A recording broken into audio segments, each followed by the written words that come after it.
Welcome back to A Better World. This is your host, Mitchell J. Rabin, and I'm very glad you're joining us today. We're going to have another very interesting show. How would you like to learn about things seemingly so disparate as understanding something more about the nature of our ecosystem, our beautiful Mother Earth, our relationship to her, and let's say the body politic, which feels so impersonal on the other hand, so far away, something we have so little seeming control over. Well, we're going to learn something about that intimate, interesting, potentially intimate relationship by a gentleman who has written extensively about both, Charles Eisenstein. Charles is a well-known author, speaker, internationally acclaimed, and is the author of The More Beautiful World Our Hearts Know Is Possible, also Sacred Economics, I just remember, as well as his latest book, Climate, A New Story. And we'll be learning more about what he sees as that new story as we speak together. Charles, welcome to A Better World. A pleasure to have you.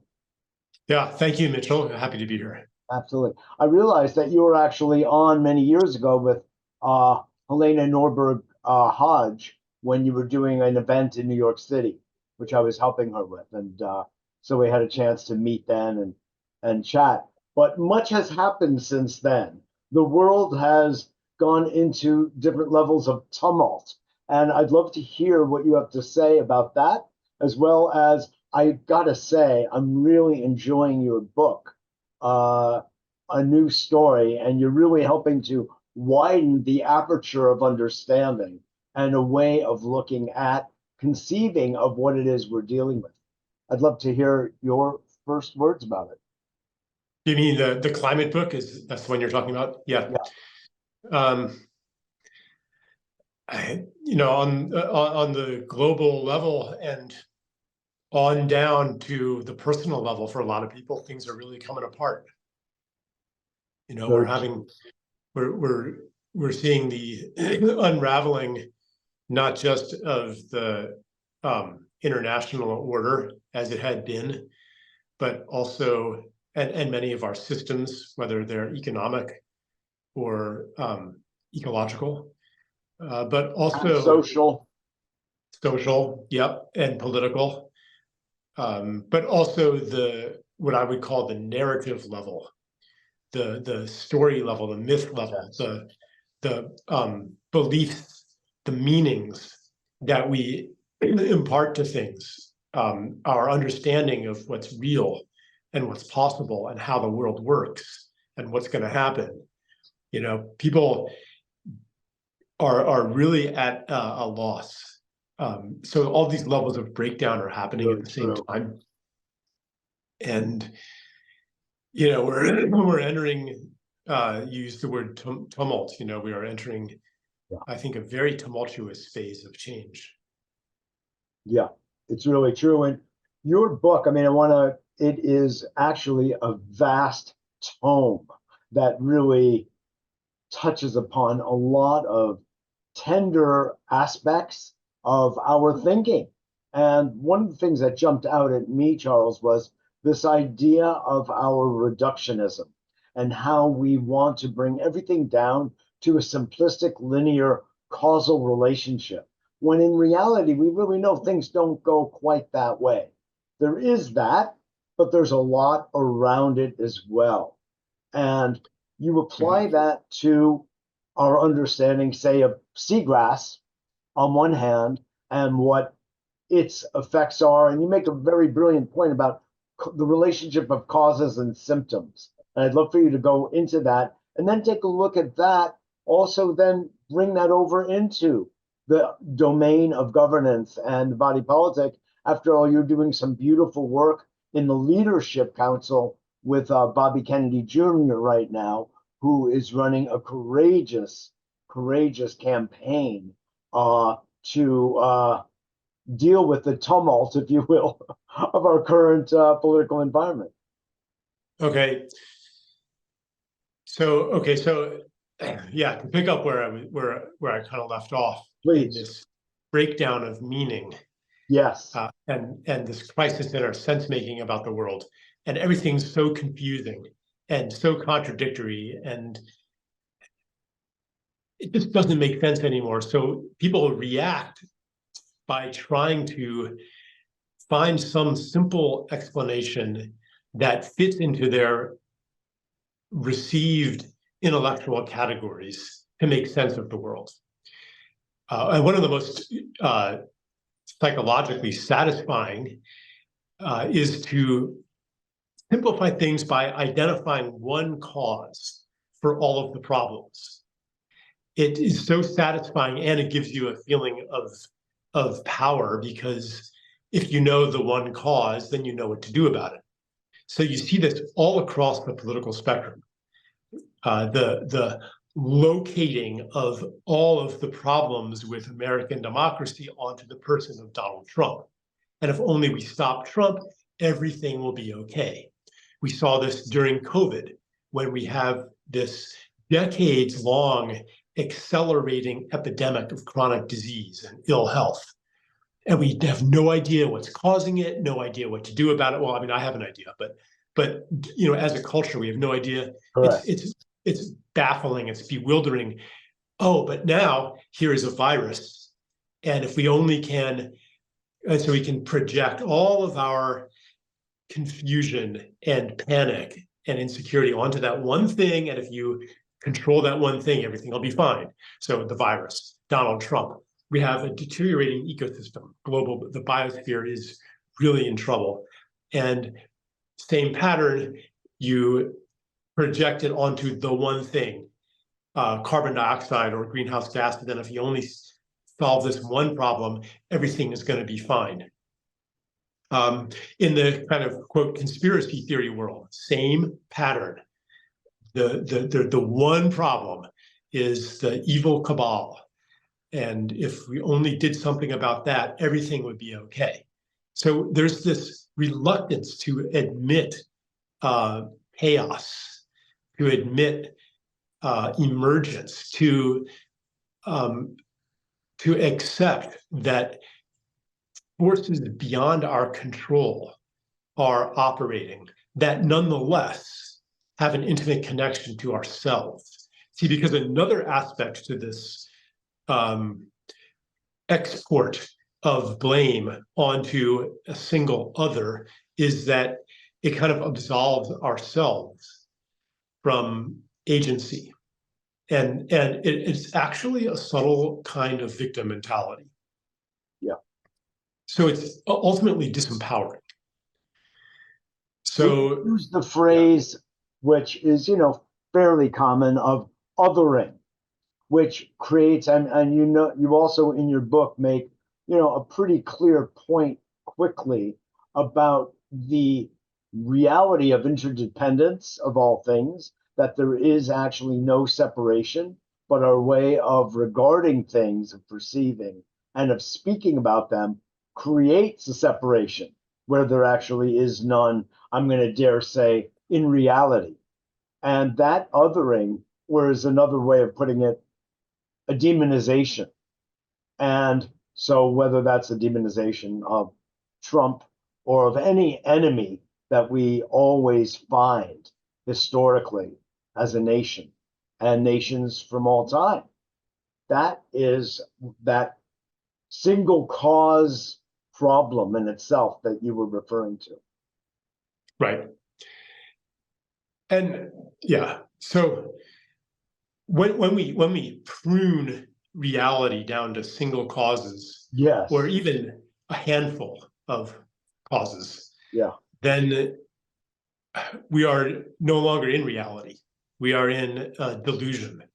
yeah. And when we operate in that delusion, we're never actually going to solve any problems, because the things that we the things that we're ignoring, they operate in the shadows, and we wonder why we are incapable of improving the human condition. It's because of all the things that we're leaving out, and so much is left out. So you gave the example of seagrass meadows, which there is a statistic I remember is that something like 80% of New England's seagrass meadows are gone. And similarly, huge proportions of mangrove swamps and coastal wetlands, and all around the world have disappeared. Yes. Dead Now, zones. Dead zones. They've been developed, they've been destroyed in various ways. So yeah, looking at that only through the lens of carbon sequestration, it's actually already bad. But you're not gonna, but theoretically, well, we could offset that. We could, yes, create carbon sucking machines, and you're not gonna actually. We know that has already happened. And there's already happened. money in it. What? Right. Yeah. When you do carbon math, then the biosphere becomes a matter of math. But the actual effect of mangrove swamps and seagrass meadows is more like of an organ in a body than the carburetor in an engine that adjusts the air fuel mixture. Right. There's too much of this gas, not enough of that gas. No, it's more of an organ. So you destroy the seagrass meadows or the kelp forests, or the mangroves, and all kinds of unpredictable things happen. Just as if you destroyed your liver. I mean, it reverberates throughout the entire body. So you don't have there's I don't know, the crustaceans that or the snails, or the whatever other animals breed in the seagrass meadows and the mangroves and so forth. They no longer are there to occupying their place in the food chain, and fish populations plummet, and then so the fish get more vulnerable to overfishing because they're not breeding anymore, and then the total biomass of fish plummets, and they no longer exercise their effect in ocean layer mixing. So the temperature distribution of the water in the ocean changes, and that prevents deep nutrient-rich deep water from coming up and feeding the plankton, and so the plankton population plummets. And I'm making this stuff up, okay? But things like this happen. No, I get it. You're really pointing out the multi-causal relationship of everything. It's amazing. Like, one of the things you mentioned is, like, when beavers are not doing their work in a dam, then any number of different ecosystemic things from our point of view go wrong. What they actually are is at nature's intelligence adapting to a changing situation. But from our point of view, things have gone wrong. And by the way, they may have gone wrong because we may not have access to the water we need to live. Mm-hmm. And one way that they go wrong is actually the mirror of our intellectual collapsing of the complexity of reality. Yes. And it mirrors it that the biodiversity collapses. The outer complexity collapses to match the destitution of our inner landscape. That is a beautiful, I'm not beautiful in an aesthetic way, but an elegant way of understanding the relationship that we have to what we call nature. And it's so funny because we're always othering nature when we are actually nature herself. But this is a cognition we just don't live with. So, I mean, all the more reason, honestly, I appreciate your searing thoughtfulness about this subject that is desperate, like we are, to have a deeper, comprehensive understanding of what's happening in our world and with our planet on all levels. And so I will have to ask you, Charles, what do you see as, I don't want you to see this question as looking for singularity in answer, but there have to be solutions, even though we understand that every solution provides other downside consequences. But there is a way to ameliorate and neutralize some of the consequences we've already created. What are Yeah. your thoughts? Well, the possibilities for healing are awe-inspiring. True. But they all depend on us letting back into our comprehension the things that we've excluded. So that means that we have to allow the simplifying structures to dissolve. Mm-hmm. The ideologies that kept really important aspects of reality out of our perception. And part of that is the understanding of complexity, the understanding Yes. of the physiological nature of life on Earth. It also, it also includes the, excuse me, all that we've excluded as, alternative and holistic and woo-woo. Not that, Non-conventional, so to yeah, speak. I mean, not that all of that stuff is valid or useful, but a lot of it is.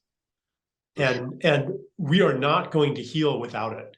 The solutions, like say to the chronic disease epidemic, do not exist inside of the dominant paradigms of medicine. They exist on the margins, and the causes are in things that we do not recognize collectively as important. The toxic. I mean, this is one of the reasons why I support Robert F. Kennedy Jr. Because he's saying we got to pay attention to the environmental causes of chronic disease in the food system, in the water supply, in the soil, and the air. The electromagnetic dimension to this. Mm-hmm. What happens when you have 100,000 low orbit satellites beaming radio frequencies at us all the time, and 5G cell towers right. everywhere. Right, and again, we have to avoid the trap of projecting unilinear causality onto these things. Like, it's not just one thing, and we get rid of that one thing and everything's fine. But it is it's part of it, and so we have to basically relax the meanings and the sense and the stories that we've been using to organize reality. We have to go through collectively, at least, we have to go through this dissolution process so that we can readmit things that are real and desperately needed at this time for the healing of ourselves, our society, and our planet. That is beautifully put. Beautifully put. I'm reminded as you speak of including everything and not allowing the margins to get blurry, if you will, of Carl Jung's brilliant idea of the shadow, which of course did not start with him. It's always been discussed in mythologies, etc., forever. And he saw that and brought it together as a psychological tenet of his teaching. And so you referred to the shadow a few times. So what, in a sense, you're saying, if you will, psychologically, psychospiritually, is to include what we have othered, which is definitely inside the space of the subconscious shadows, to be integrated into our consciousness. And thereby we expand ourselves, we become more real. And therein may lie a solution, a true holistic solution.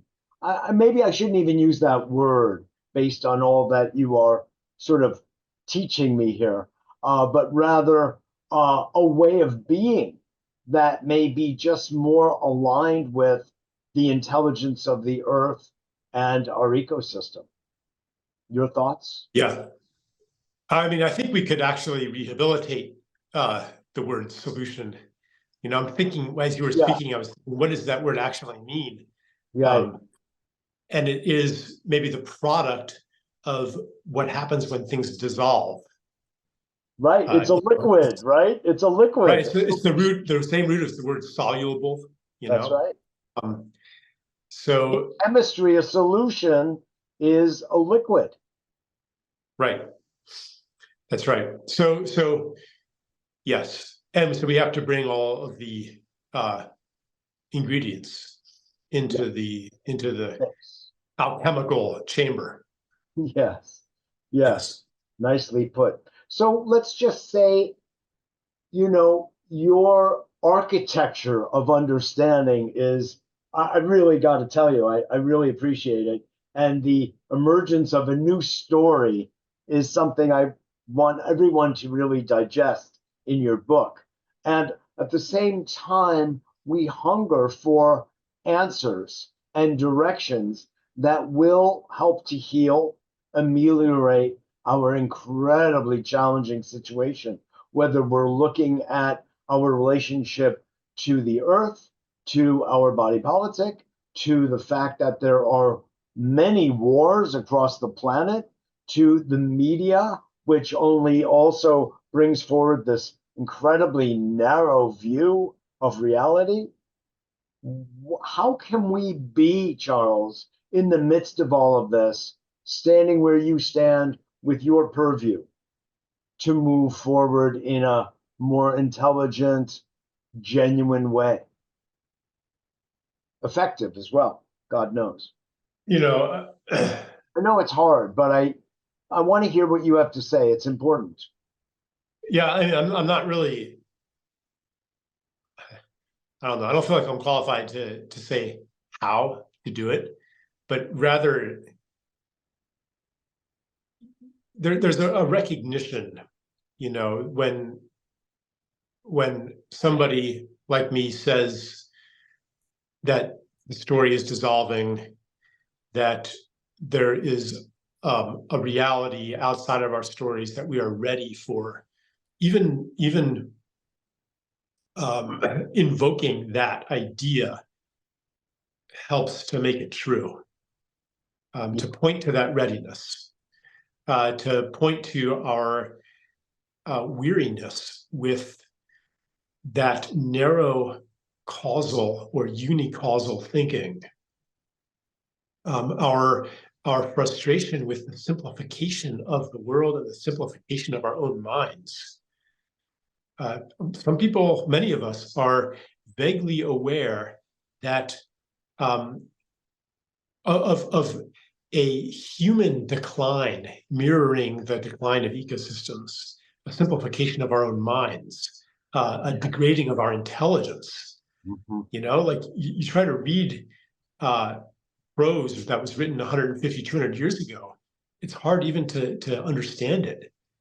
Our cognition has been so degraded, and that is not a permanent condition.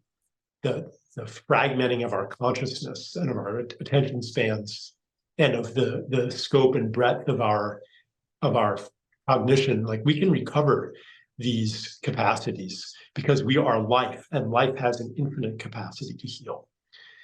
So pointing even to that possibility sets a process in motion. It brings alive that dormant longing to become whole again, and to understand that wholeness is a function of the recovering of our relationships with all of those things that we have in this age of separation, that we have excluded and put outside of ourselves. So it includes, everything from, the bacteria that form our microbiome, to the plants and animals around us, to the ideas and human capacities that we have denied, and the invisible spirits that are all around us as well. Like we live in such a narrow spectrum of reality and of our own capacities. So simply realizing that this is true makes that narrow existence less tolerable, and it orients us toward the next opportunity to to break it free. Absolutely. Well, what it says, and you said before, you used the word recognition.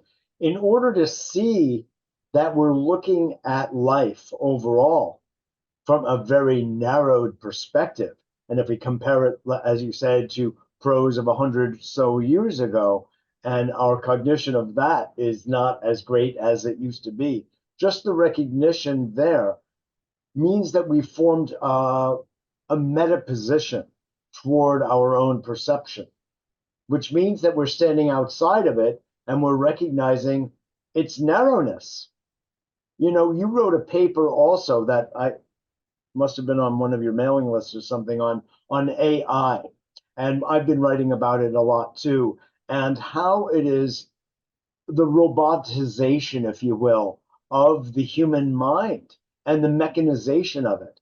And I feel acutely aware, subtle as it may be, of the fact that we spend a fair amount of time these days in our day-to-day lives interacting with machines, computers, computer voices. Every time we make a phone call or receive one, we may be here speaking not with a human being. And I think that this is having a profoundly dehumanizing effect on us. I'd love to, that's what I think you are also aiming at, that perspective. So would you elaborate a bit on that? By the way, you just went, oh, okay, good. You went Sorry. sideways for a second.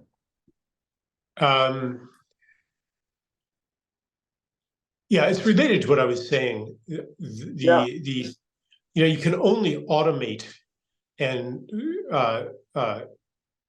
automate the functions of life and replace human intelligence with artificial intelligence if you can quantify things, if you can turn input and output into data, into categories. Yes. So artificial intelligence requires this collapse of reality into a simulation of it, into a model.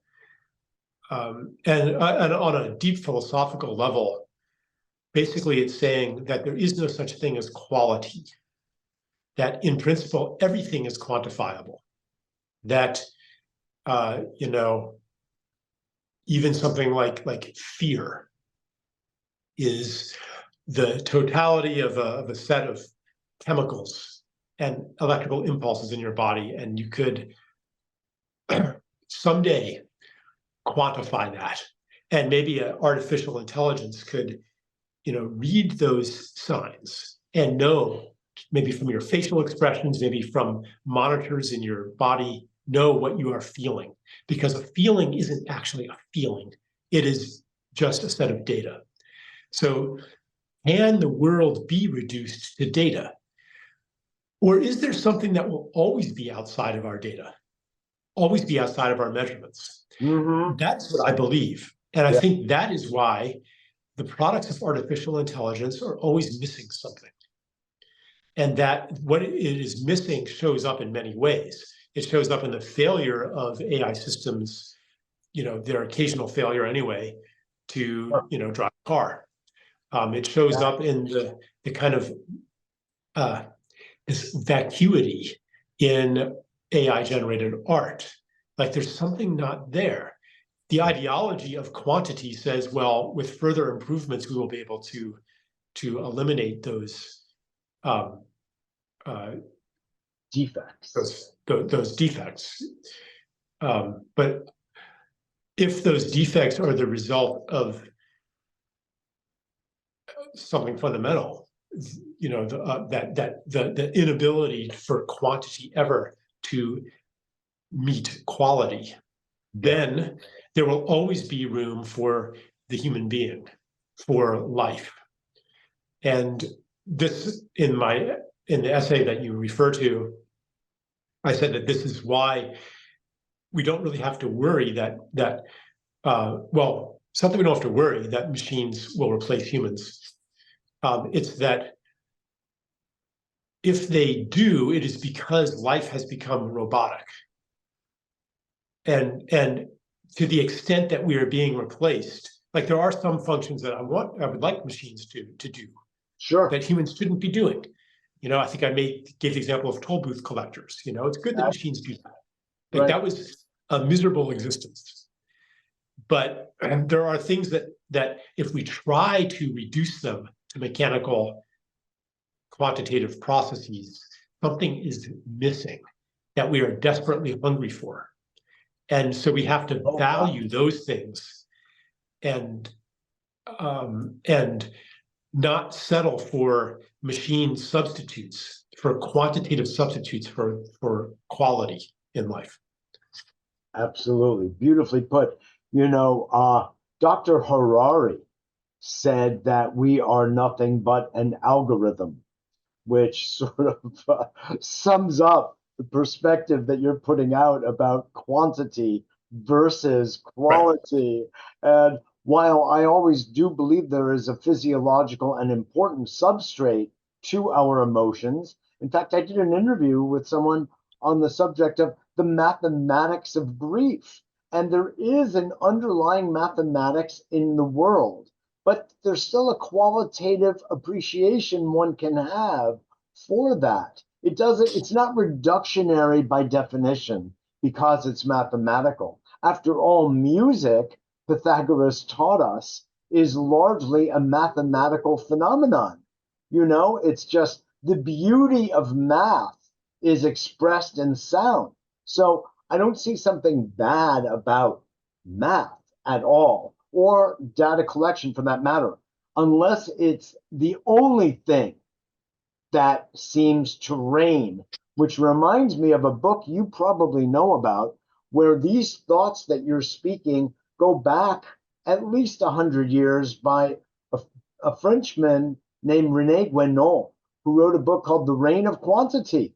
And he was bemoaning and decrying many of the things that you're talking about and we're talking about here back in the late 19th century, And I don't know that book, but I'd like to take a look at it. It's right up your alley. I think you'd appreciate it, Mm-hmm.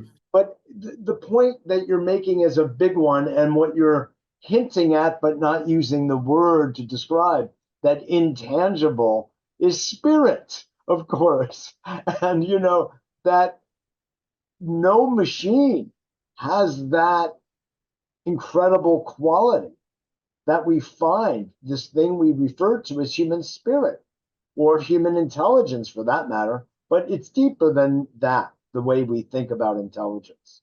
Anyway, your thoughts of my spitting out the word? Well, I couldn't help I it. can say I something felt on like that. I you need were a luring time me. check.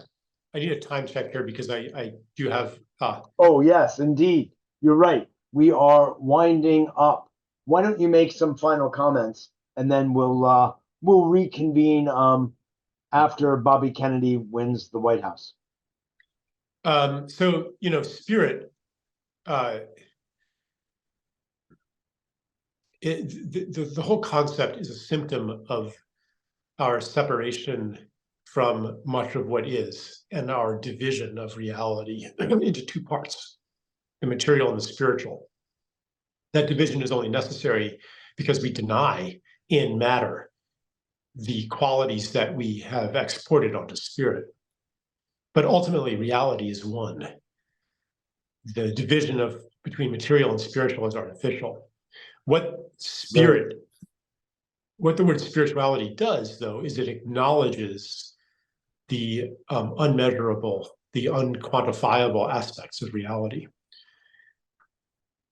And that's why it is considered unscientific, because science is about the measurable. So as long as we